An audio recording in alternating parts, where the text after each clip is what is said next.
একটু সুখের আশায় আমি হইলাম প্রবাসী।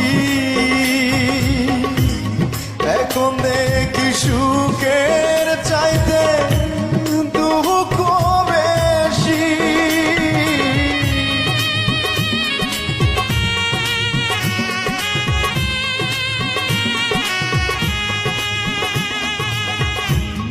একটু সুখের আশায় আমি